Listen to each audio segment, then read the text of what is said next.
The people who will decide this election are asking a very simple question.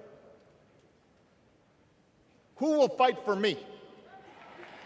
Who's thinking about my future, about my children's future, about our future together? One thing is for certain, Donald Trump is not losing sleep over that question.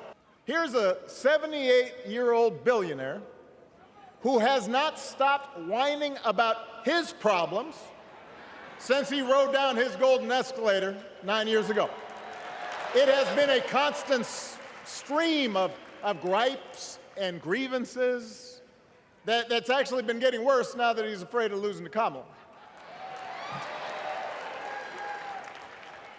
There's the childish nicknames, the crazy conspiracy theories, this weird obsession with crowd sizes.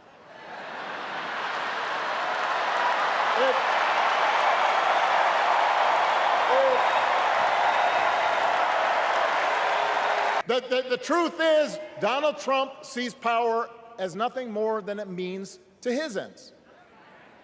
He wants the middle class to pay the price for another huge tax cut that would mostly help him and his rich friends. He doesn't seem to care if more women lose their reproductive freedom, since it won't affect his life.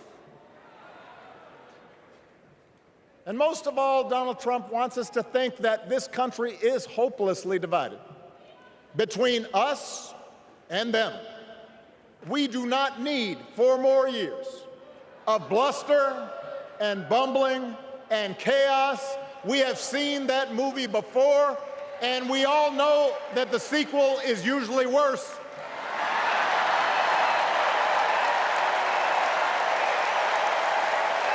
America's ready for a new chapter. America's ready for a better story. We are ready for a President Kamala Harris.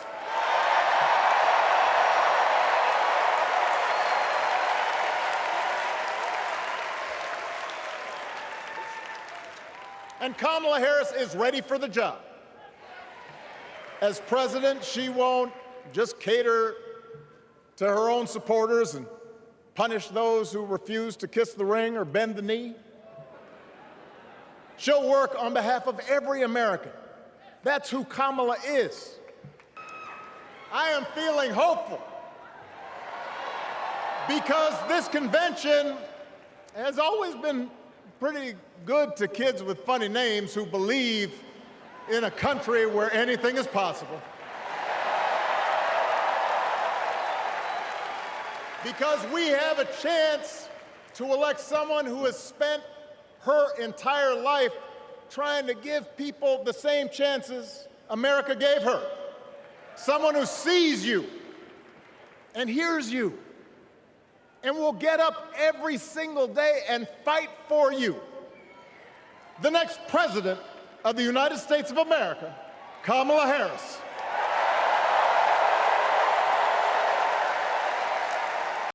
Please welcome former First Lady Michelle Obama.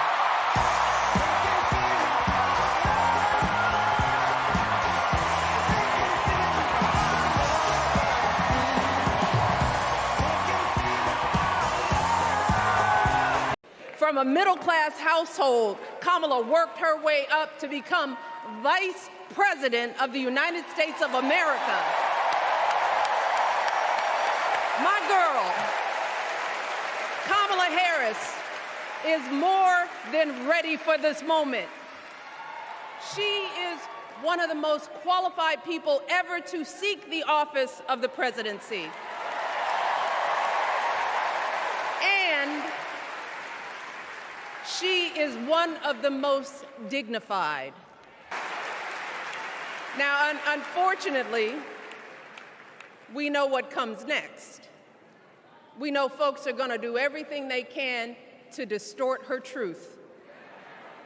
My husband and I sadly know a little something about this. For years, Donald Trump did everything in his power to try to make people fear us. See, his limited, narrow view of the world made him feel threatened by the existence of two hard-working, highly educated, successful people who happen to be black.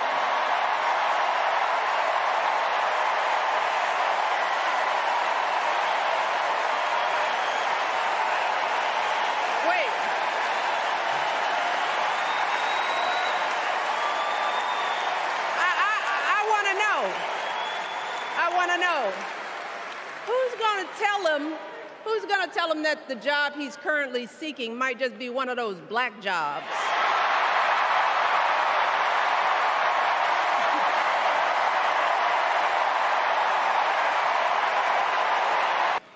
So no matter how good we feel tonight or tomorrow or the next day, this is going to be an uphill battle. Look, I don't care how you identify politically, whether you're Democrat, Republican, Independent, or none of the above. This is our time to stand up for what we know in our hearts is right.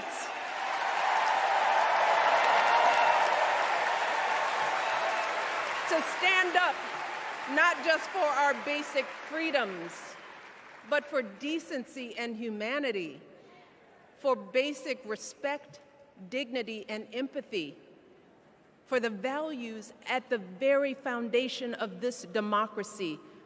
It's up to us to remember what Kamala's mother told her.